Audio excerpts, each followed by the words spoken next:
Salut, bienvenue pour une nouvelle vidéo et ce sera une vidéo livre de saison. Pour ceux qui ne connaîtraient pas sur ma chaîne, et ça n'aurait rien de surprenant parce qu'en vrai j'en ai fait que deux, ce sont des vidéos dans lesquelles je parle de livres non pas en rapport avec la saison mais qui se passent pendant la saison. Donc ici septembre, octobre, novembre et tout début décembre, même si je sais en début septembre on est encore en été. Mais enfin, personne n'arrive à se dire qu'on est encore en été quand tu retournes en cours, quand tu retournes bosser, enfin c'est pas possible en fait. Et début décembre, par moi j'ai beaucoup de mal à dire qu'on est encore en automne parce que bah, je sais pas, à partir du 1er décembre on est proche de Noël et donc bah, c'est l'hiver. Faut pas chercher, je pense que je suis pas la seule dans ce cas-là.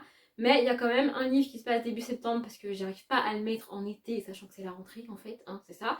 Et un livre qui se passe début décembre parce que j'essaye de me mettre dans le crâne qu'on est encore en automne. Bref, je vous montre tout ça. Je les ai classés dans l'ordre chronologique des livres, c'est-à-dire que je vais aller de septembre à décembre pour les livres et pas dans l'ordre dans lequel je les ai lus. Bref, si vous n'avez pas compris ce que je viens de dire, c'est pas très grave. Le premier, je l'ai lu il y a un moment maintenant, c'est Le siècle phénix, le tome 1, l'Odyssée des sœurs fantômes de Thomas Eunino. C'est un jeune auteur français auto-édité. C'est un livre que j'ai jamais vu nulle part et que moi personnellement j'ai vraiment beaucoup aimé. C'est hyper bien construit, c'est hyper bien écrit en fait. Et ça se passe ça se passe début septembre en fait. Sauf que ici on n'est pas du tout dans une rentrée scolaire puisqu'on est dans la dystopie. On est en 2172 et donc au niveau des maladies, au niveau du comment tu te soignes et comment c'est construit, c'est différent de nous aujourd'hui. Et on va suivre Juliette, je crois qu'elle s'appelle Juliette, qui est la fille d'un personnage haut placé dans leur société, dans la manière dont la société est construite, qui va se retrouver embarquée dans une histoire, alors on sait même pas trop pourquoi. Et en même temps, on va suivre deux sœurs, donc les sœurs fantômes, qui a priori n'ont rien à voir avec Juliette, mais qui on les suit, on ne sait pas trop pourquoi. Et donc ces deux filles se baladent, sont un peu échappées dans la forêt et essayent de vivre en fait et de survivre. La construction est vraiment dingue, c'est pas du tout raconté dans l'ordre chronologique. On suit plusieurs personnages qui a priori n'ont rien à voir les uns avec les autres, mais qui au fil du tome vont évidemment se retrouver et se rejoindre, sinon ça n'aurait pas grand intérêt. Je crois que j'avais dit ça dans la petite lecture, c'est comme si chaque chapitre était un morceau de puzzle qu'il faut que tu mettes au bon endroit et que tu assembles les uns aux autres pour comprendre, pour voir le truc global et comprendre le livre globalement. J'ai vraiment beaucoup aimé. D'ailleurs, je me suis toujours pas renseignée pour savoir si le tome 2 était sorti. Parce qu'évidemment, si je me renseigne pas, personne va venir me le dire vu que personne sur Booktube n'en parle. Donc, il faut absolument que je me renseigne. Et franchement, s'il est sorti, je vais me l'acheter. Celui-ci, je l'avais reçu gratuitement par l'auteur. Mais j'ai tellement aimé ce tome 1 là que je pourrais lui demander le tome 2. Je pense qu'il me l'enverrait s'il en a encore et s'il est sorti déjà.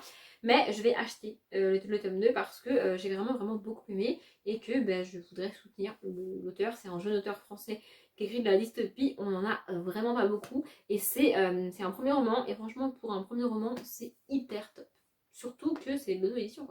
Le deuxième, c'est Hanté, le tome 1, Les ombres de la ville de Maureen Johnson. Celui-ci s'étale de septembre à novembre. On est à Londres en 2010, 12, 14, quelque part par là, enfin quasiment de nos jours, quoi, vous voyez. Et on va suivre une jeune fille américaine qui débarque à Londres parce qu'elle a envie d'avoir un internat et de montrer qu'elle est capable de faire des trucs par elle-même, en fait. Donc voilà, elle va en internat à Londres et elle va pas de bol pour elle, elle va tomber à un moment donné où il y a un espèce de malade qui a décidé de reproduire les meurtres de Jack l'Éventreur, donc qui se sont déroulés de septembre à novembre. Et donc voilà, on va suivre ça. On suit ce personnage-là, pas par hasard non plus. Elle a un vague lien avec tout ça, elle a un don. Il y a une petite touche de fantastique. Franchement, j'ai adoré. J'ai lu le tome 2, j'ai aussi beaucoup aimé. J'ai toujours pas lu le tome 3 parce qu'en fait, c'est con, mais ça me fait chier. Le tome 3 est jamais sorti en poche. Il sortira probablement jamais en poche, donc il faut que je l'achète en grand format, ce qui ne matchera pas avec mes deux premiers tomes, et donc ça me gonfle un peu. Mais je vais finir par le faire parce que je veux finir cette saga, je veux avoir le fin mot de cette histoire. Et ça commence à faire un paquet de temps que j'ai lu le tome 2, donc il faudrait que je lise le tome 3. Mais voilà, j'ai vraiment adoré. On est dans une ambiance Jack l'Éventreur un peu flippante pour Halloween, franchement c'est parfait. Surtout qu'il y a un autre truc que je ne vais pas vous spoiler en rapport avec Halloween qui est nickel pour la période en fait. Donc voilà, j'ai beaucoup aimé cette saga là.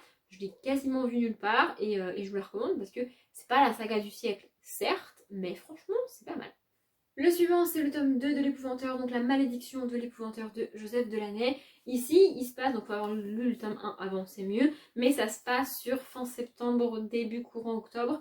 Voilà, je vous avoue que je ne me rappelle plus exactement ce qui se passe dans ce tome-là, mais si vous avez lu le tome 1, vous aurez probablement envie de continuer.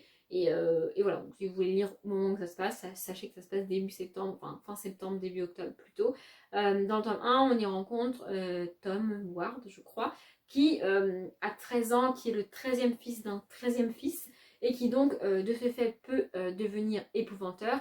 Et poussé par sa mère, il va rejoindre, je crois que c'est Monsieur Grégory qui s'appelle, mais je ne me rappelle plus son nom, j'arrive pas à me rappeler de son nom. J'ai un peu peur de le confondre avec le gars de la faucheuse de Neil Chesterman. Rien à voir au niveau des univers, mais juste là je confonds les deux, c'est comme ça. Donc il va rejoindre un épouvanteur et il va devenir apprenti épouvanteur. Et donc dans ce tome 2, on suit la continuité du tome 1, son aventure, son apprentissage, tous les sorcières, les trucs qu'il a à combattre, le mal et tout.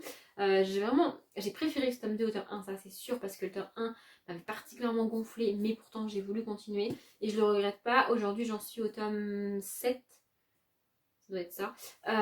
Et je continue parce que j'adore cette saga, donc voilà, je voulais juste donner l'info à ceux qui en seraient au tome 2 que ce livre se passe en septembre-octobre. Si vous voulez le lire au moment où ça se passe, c'est maintenant, en gros.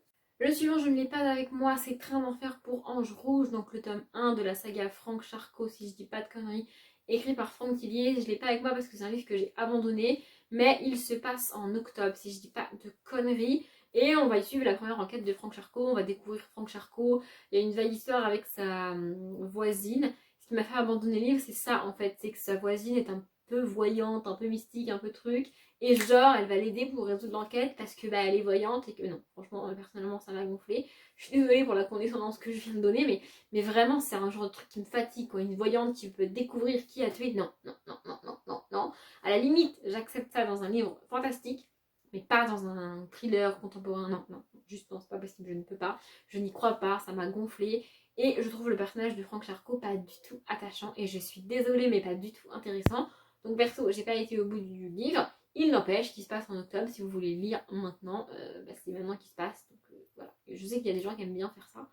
Moi, je ne le fais pas parce qu'en fait, pour faire ça, il faut lire les résumés. Et du coup, comme je lis pas les résumés, je ne sais pas quand les livres se passent.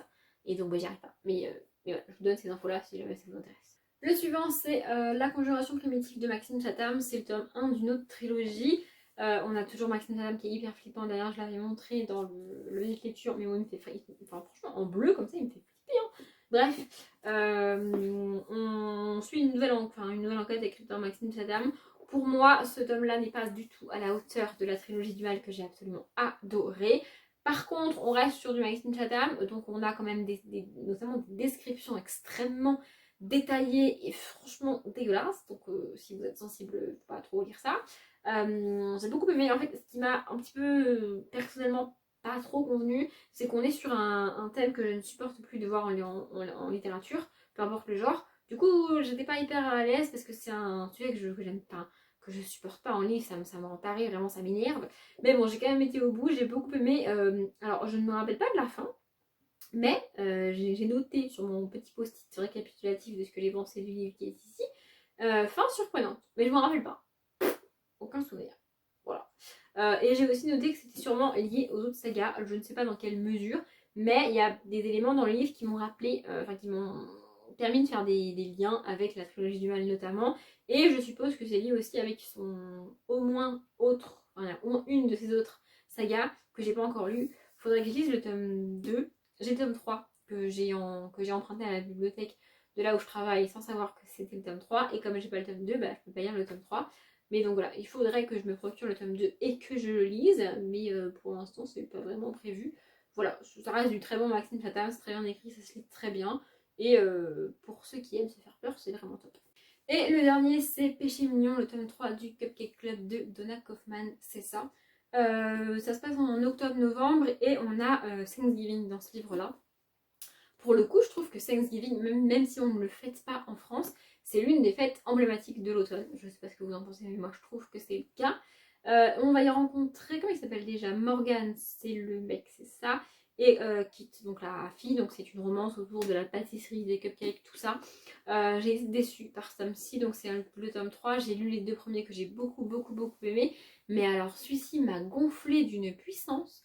Vous me direz pourquoi tu le présentes alors? Bah parce que je l'ai mis dans ma liste de livres qui se passent en automne et que je montre tous les livres que j'ai notés dans cette liste, que je les ai aimés ou pas au final.